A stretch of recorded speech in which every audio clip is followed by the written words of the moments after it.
আমালোকে এতিয়া ঝালুকবাৰী সমষ্টিৰ মানুহ হয় আৰু আমালোকৰ বিধায়ক ডক্টৰ হেমন্ত বিশ্ব শৰ্মা মানুহৰ মুখৰ নাম দাদা বুলি মাতো। তেওঁ এনেকা অভিভাৱক এজন যে অসমত আৰু অদ্বিতীয় নাই। আমালোকে ইমান ভাগ্যৱান, তেওঁৰ নিচিনা অভিভাৱক পাইছোঁ, কিবা পূৰ্ণ ফলতে আমালোকে পাইছোঁ। আৰু তেওঁক বিচাৰোঁ মই, তেওঁ দীৰ্ঘজীৱী হওক আৰু যেতিয়ালৈকে জীয়াই থাকে তেতিয়ালৈকে আমাৰ অভিভাৱক হৈ থাকক।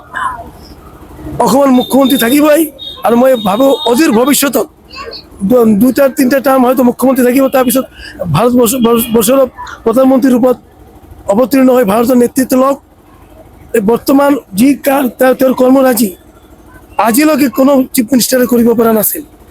তেওঁ সনাতন ধৰ্ম জাতি বেটি ৰক্ষাৰ কাৰণে যি আত্মত্যাগৰ নিচিনা ৰিস্ক লৈ যি ডাঙৰ ষ্টেপ লৈছে আপোনালোকে দেখা পাইছে, এটা আগৰ কোনো মুখ্যমন্ত্ৰী লোৱাৰ সাহস কৰিব পৰা নাই।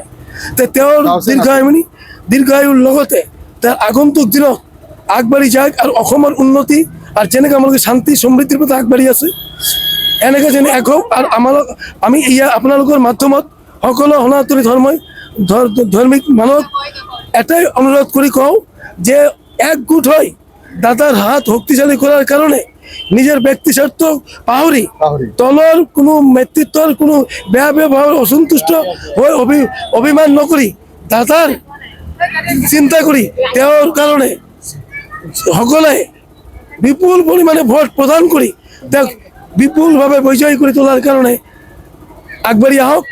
সকলো ৰাইজক মই প্ৰাৰ্থনা জনাওঁ, অনুৰোধ জনাওঁ বিপুল ভোটেৰে যেন দাদা জয় হয়। আমি ইমানখিনি আমালোকে অটল সেনা অসম প্ৰদেশ কমিটিৰ তৰফৰ পৰা আমালোকে 4-3 দিন প্ৰচাৰ অভিযান কৰিছোঁ, ডোৰ টু ডোৰ কৰিছোঁ আৰু যিমান পাৰোঁ সিহঁতৰ মানুহক দিছোঁ। কিছুমানৰ কমপ্লেইন যদিও আছে দাদাৰ প্ৰতি নাই, এইকাৰণে কৈছে এই অভিমানবিলাক নাৰাখি আপোনালোকে বেলেগৰ অভিমান দাদাৰ ওপৰত নেঠেলিব।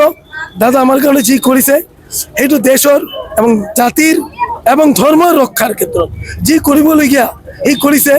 এনেকৈ চিন্তাধাৰাই মনত ৰাখি আমালোকে তেওঁৰ পিছত থিয় হ'ব লাগে, কাৰণ তেওঁৰ বিৰুদ্ধে বহুত ষড়যন্ত্ৰ হ'ব। সিহঁতক বিফলতা কৰাৰ দায়িত্ব আমালোকে ল'ব লাগে। তেওঁ বহুত ইলেকশ্যন দিব, মিথ্যা ইলেকশ্যন তেওঁক জড়িত কৰি তেওঁৰ বদনাম কৰিব খুজিব। কিন্তু আমালোকে যদি ষ্ট্ৰং হওঁ আমাৰ গাৰ্জেনক কোনো হিলাব নোৱাৰে। অসম এতিয়া হেমন্ত চৰকাৰৰ বাহিৰে কোনো নীতি, হেমন্ত দা আছে বুলি চৰকাৰ আছে, নহ'লে কোনো চৰকাৰ নাথাকিব। আৰু জতুৱা হৈ আমালোকে পাণ্ডু মালিগাঁও এনেকুৱা জেগাত ৰেলী কৰি আছোঁ। মেইন ৰোডত ইমান জামুন কৰিছোঁ, বহুত ৰাউণ্ড কৰিছোঁ।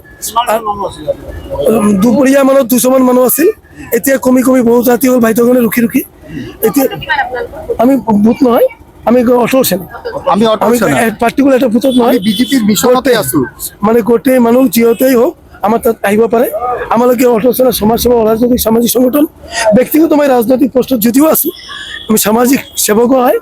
সেইকাৰণে কিন্তু বৰ্তমান এতিয়া দাদাকতো বহুত ভাল পাওঁ।